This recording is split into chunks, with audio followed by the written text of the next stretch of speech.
E eu quero falar um pouquinho sobre esse pensamento do alto, e não no pensamento da terra. Quero falar sobre o andar de cima.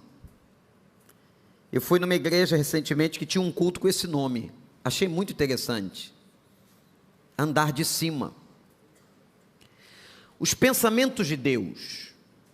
Lembra disso, porque isso nós já tratamos, é só uma recordação na introdução.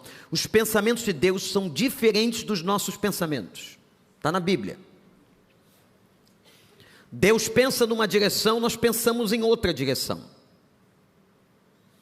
A primeira mensagem que fizemos sobre os pensamentos de Deus, eu disse que há uma necessidade que nós enxertemos os pensamentos. Lembram disso?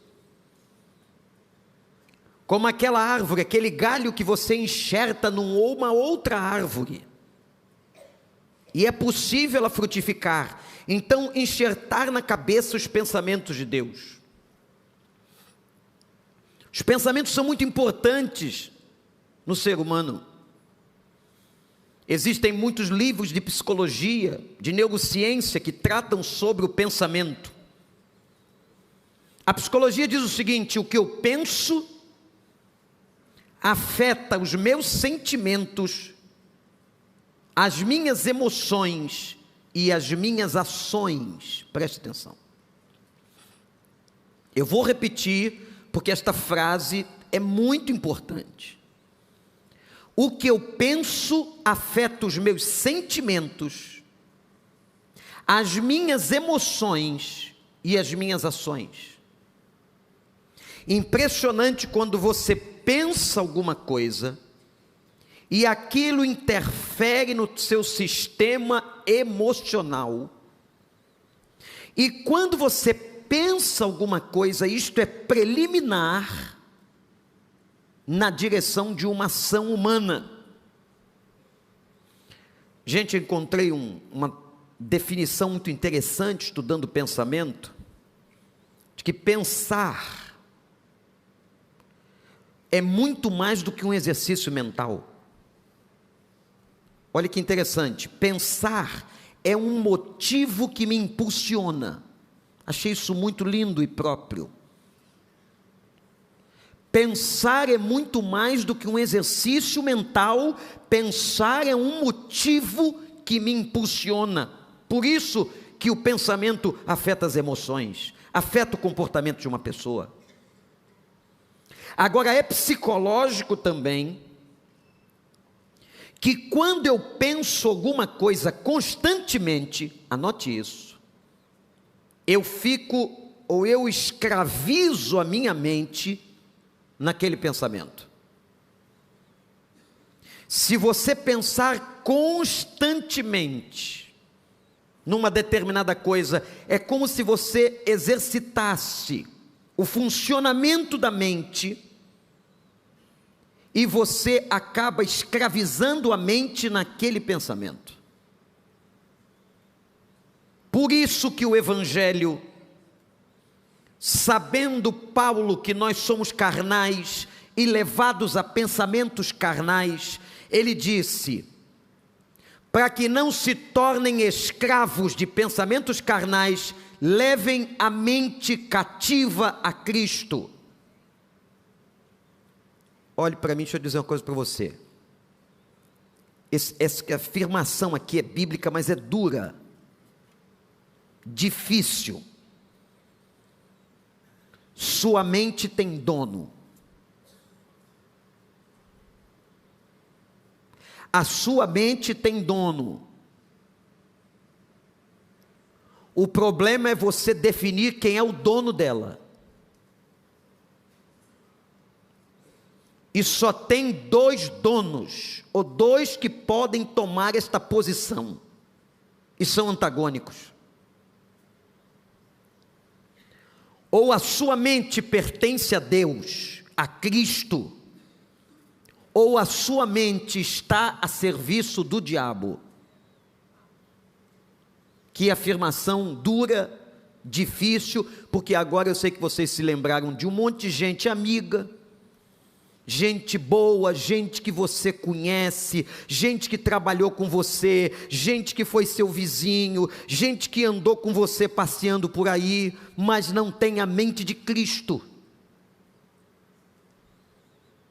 Vamos separar uma coisa da outra, porque a gente pensa e a gente tem a tendência a pensar assim: porque eu gosto muito de alguém, é como se eu considerasse aquela pessoa salva, e às vezes a gente atrapalha a conversão do outro, porque ele na verdade não está salvo.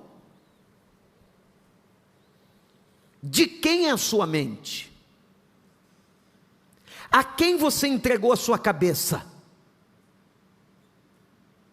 Há religiões que literalmente pessoas entregam a cabeça aos deuses, ao diabo,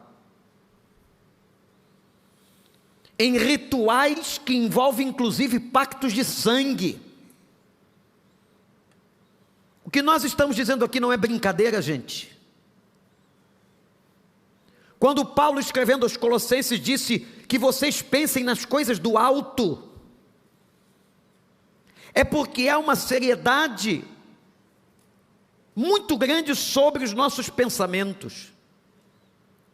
E a afirmação difícil que eu estou fazendo é difícil, porque eu tenho amigos, eu tenho parentes, eu tenho pessoas cuja cabeça, cuja mente não pertence a Cristo. E segundo a palavra de Deus, o próprio Jesus Cristo, Mateus 6,24, diz assim: a sua mente só pode ter um dono, ou a sua mente está em Cristo, ou a sua mente está no diabo. Ninguém serve ao mesmo tempo a dois senhores. Ninguém. Ninguém pode servir a Deus ou a uma entidade, e ele se referia à entidade envolvendo dinheiro, que era Mamon. Os irmãos estão entendendo a importância do pensamento, da gente pregar sobre o pensamento? Nós estamos há 5 domingos consecutivos à noite tratando sobre o pensamento humano, de enxertar na nossa mente os pensamentos de Deus. Eu quero dizer algumas coisas, eu peço que você as anote no coração, ou aonde você quiser, importantes sobre o que Paulo está dizendo nesse texto. Mantenham os pensamentos, ou o pensamento, nas coisas do alto, e não nas coisas terrenas.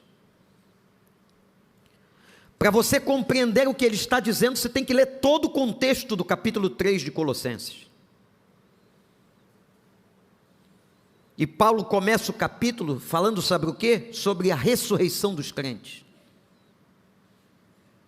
Ele não diz que nós seremos ressuscitados, ele diz que nós já ressuscitamos. Aqueles que morreram em Cristo, nasceram de novo em Cristo, vivem em Cristo, isto é, nós já temos pela fé a vida eterna, nós já temos pela fé a ressurreição. Louvado seja o nome de Deus. E porque já somos ressuscitados com Cristo, é o que ele diz no versículo 1, nós temos que procurar os pensamentos do alto, temos que procurar as coisas de cima. Que lugar é esse? Que lugar geográfico é o lugar onde Cristo, onde Paulo está dizendo, pense nas coisas de cima? Onde é isso? Que lugar é esse, gente? O apóstolo Paulo explica o que está dizendo.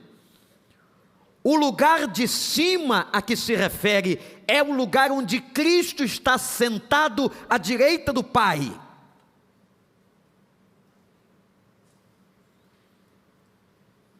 Ora, para que eu pense nas coisas de cima, olhe para mim.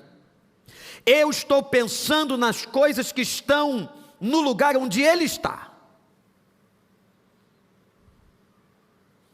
E só tem um tipo de pessoa que pode pensar assim: o convertido. Um homem natural que não conhece a Deus, que não teve experiência com Jesus, que não se converteu a Cristo, não pode pensar nas coisas do alto. Ele não entra nesse lugar. Os irmãos estão entendendo? Ele não adentra o lugar das regiões celestiais. Ele não chega onde está o Senhor Jesus, à direita do trono do Pai.